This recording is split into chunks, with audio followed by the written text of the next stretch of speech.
आज बात करते हैं भारत की एक ऐसी दौड़ की जिसमें करोड़ों लोग भाग तो लेते हैं पर मंजिल कुछ ही को नसीब होती है। नहीं, ये कोई मैराथन नहीं है, ये है भारत की एग्जाम फैक्ट्री। चलिए जरा समझते हैं कि आखिर ये सिस्टम चलता कैसे है। 1 करोड़ 21 लाख ये बस कोई नंबर नहीं है, ये 2025 में होने वाले सिर्फ एक सरकारी रेलवे एग्जाम के लिए अप्लाई करने वालों की अंदाजन संख्या है। सोचिए, ये तो पुर्तगाल या बेल्जियम जैसे कई देशों की पूरी आबादी से भी ज्यादा है। तो सवाल यही है ना कि आखिर ऐसा हो क्यों रहा है? क्यों करोड़ों नौजवान एक ऐसी रेस में शामिल हैं जिसमें जीतने की उम्मीद न के बराबर है? आइए इसके पीछे की वजहों को टटोलते हैं। इसे ऐसे समझिए, ये कुछ लोगों की पसंद का मामला नहीं है, ये एक बहुत बड़ी कभी न खत्म होने वाली लाइन है। एक ग्रेट इंडियन क्यू, एक ऐसी लाइन जो एक सेफ भविष्य की गारंटी के लिए लगी है, और इस लाइन में हर कोई अपनी जगह पक्की करना चाहता है। अच्छा, इस लाइन को समझने के लिए चलिए शुरू करते हैं भारत के सबसे कॉमन, एक तरह से डिफ़ॉल्ट करियर चॉइस से, इंजीनियरिंग। सालों से इसे एक सेफ और सिक्योर रास्ता माना जाता रहा है। 15 लाख, जी हाँ, भारत में हर साल लगभग 15 लाख इंजीनियरिंग ग्रेजुएट निकलते हैं। ये तो एक तरह से एजुकेशन की फैक्ट्री बन गई है। लेकिन क्या ये सब कामयाब होते हैं? यहीं पर एक कड़वी सच्चाई सामने आती है। रिपोर्ट्स के मुताबिक इन लाखों ग्रेजुएट्स में से करीब 83% असल में नौकरी के लिए तैयार ही नहीं है। मतलब उनके पास डिग्री तो है, पर वो स्किल्स नहीं है जो आज मार्केट को चाहिए। और यहीं पर जमीन आसमान का फर्क दिखता है। देखिए, आईआईटीज जैसे टियर 2 कॉलेज से निकले ग्रेजुएट्स को तो लाखों के पैकेज मिल जाते हैं, लेकिन टियर 3 कॉलेजों से निकले ज्यादातर ग्रेजुएट्स को साल के सिर्फ 3 से 4 लाख की नौकरी मिलती है। अब सोचिए, जब प्राइवेट सेक्टर में सैलरी इतनी कम हो और जॉब सिक्योरिटी भी ना हो, तो सरकारी नौकरी का ऑप्शन कितना लुभावना लगने लगता है।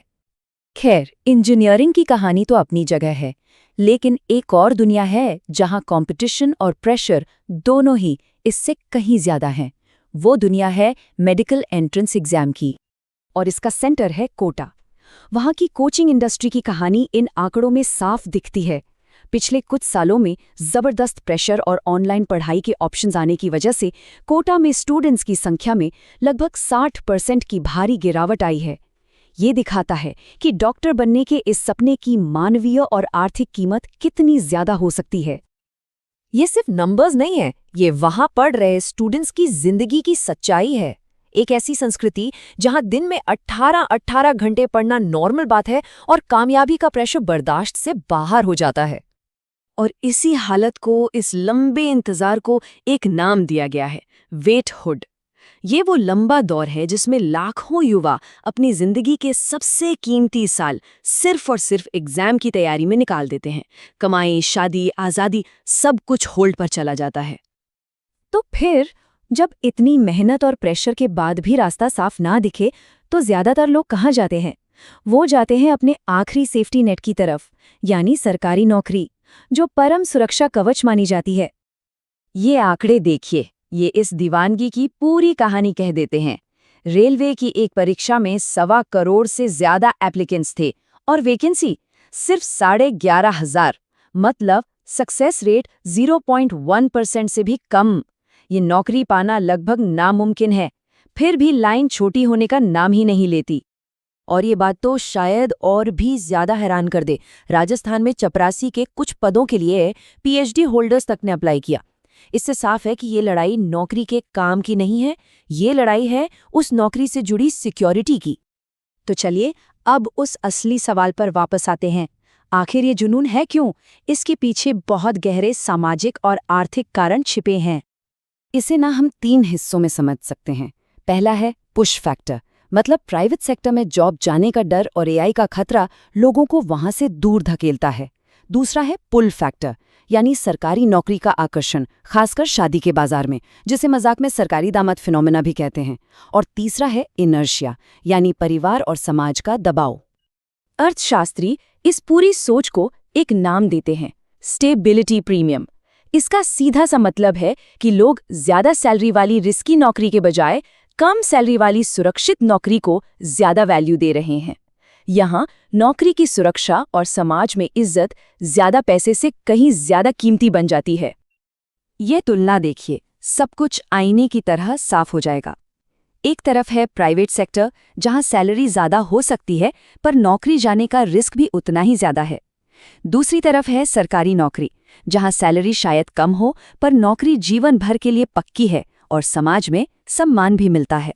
ज्यादातर लोग इसी स्थिरता को चुनते हैं। तो क्या ये सब एक तरह का पागलपन है? पहली नज़र में शायद ऐसा ही लगे, लेकिन अगर हम सिस्टम को थोड़ा करीब से देखें तो ये एक तर्कसंगत पागलपन, यानी एक रैशनल मैडनेस जैसा लगता है। ये लाइन इस पूरी स्थिति को एक वाक्य में समेट देती है। ये एक अतार्किक बाजार के लिए एक तर्कसंगत प्रतिक्रिया है। मतलब जब मार्केट ही भरोसे के लायक ना हो तो लोग सबसे सुरक्षित रास्ता ही चुनेंगे, है ना? और इसका हमारे देश पर जो असर हो रहा है उसे डेमोग्राफिक क्यू कहा जा सकता है।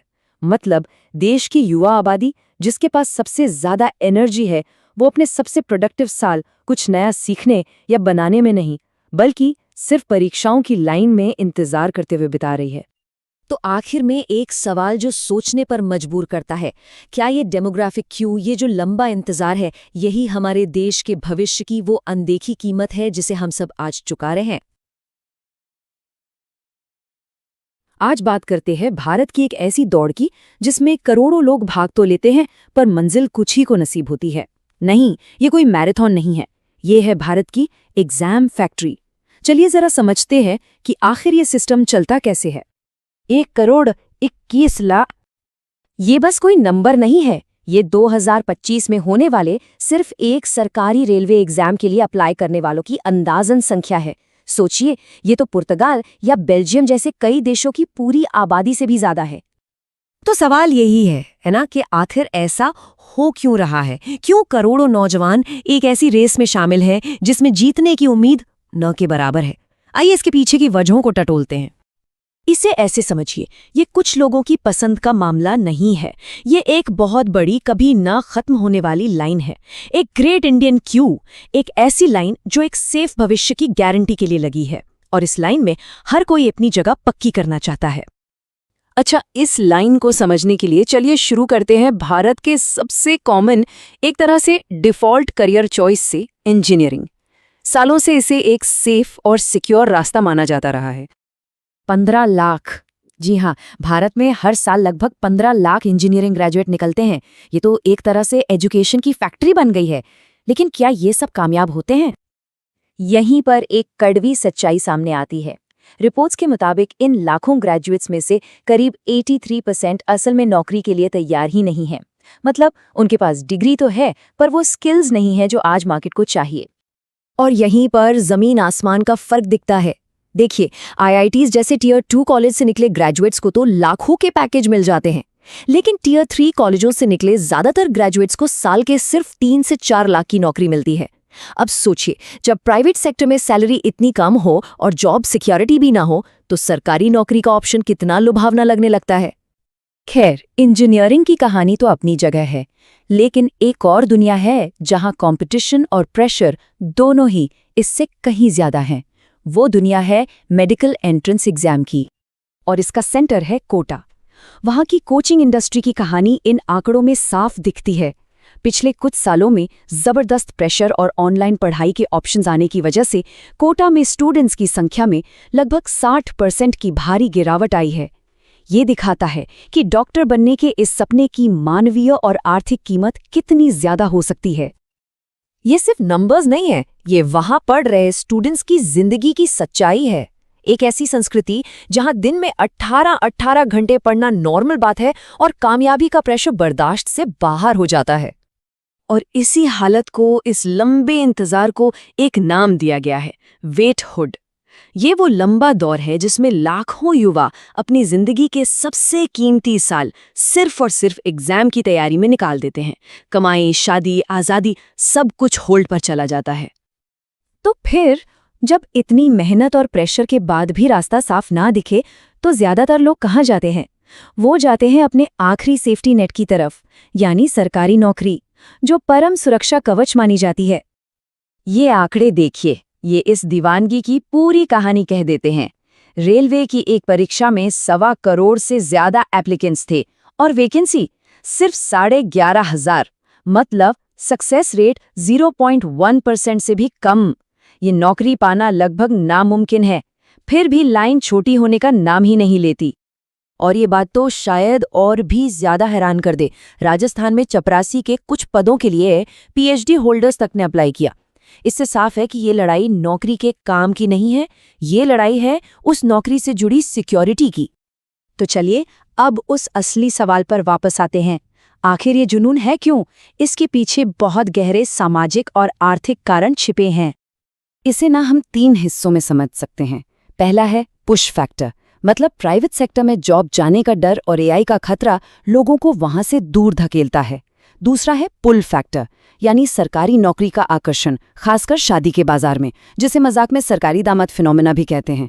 और तीसरा है इनर्शिया, यानी परिवार और समाज का दबाव। अर्थशास्त्री इस पूरी सोच को एक नाम देते हैं, स्टेबिलिटी प्रीमियम। इसका सीधा सा मतलब है कि लोग ज्यादा सैलरी वाली रिस्की नौकरी के बजाय कम सैलरी वाली सुरक्षित नौकरी को ज्यादा वैल्यू दे रहे हैं।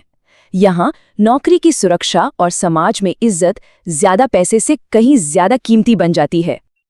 ये तुलना देखिए, सब कुछ आईने की तरह साफ हो जाएगा। एक तरफ है प्राइवेट सेक्टर, जहां सैलरी ज्यादा हो सकती है पर नौकरी जाने का रिस्क भी उतना ही ज्यादा है। दूसरी तरफ है सरकारी नौकरी, जहां सैलरी शायद कम हो पर नौकरी जीवन भर के लिए पक्की है और समाज में सम्मान भी मिलता है। ज्यादातर लोग इसी स्थिरता को चुनते हैं। तो क्या ये सब एक तरह का पागलपन है? पहली नजर में शायद ऐसा ही लगे, लेकिन अगर हम सिस्टम को थोड़ा करीब से देखें तो ये एक तर्कसंगत पागलपन, यानी एक रैशनल मैडनेस जैसा लगता है। ये लाइन इस पूरी स्थिति को एक वाक्य में समेट देती है। ये एक अतार्किक बाजार के लिए एक तर्कसंगत प्रतिक्रिया है। मतलब जब मार्केट भरोसे के लायक ना हो तो लोग सबसे सुरक्षित रास्ता ही चुनेंगे, है ना? और इसका हमारे देश पर जो असर हो रहा है उसे डेमोग्राफिक क्यू कहा जा सकता है। मतलब देश की युवा आबादी, जिसके पास सबसे ज्यादा एनर्जी है, वो अपने सबसे प्रोडक्टिव साल कुछ नया सीखने या बनाने में नहीं, बल्कि सिर्फ परीक्षाओं की लाइन में इंतजार करते हुए बिता रही है।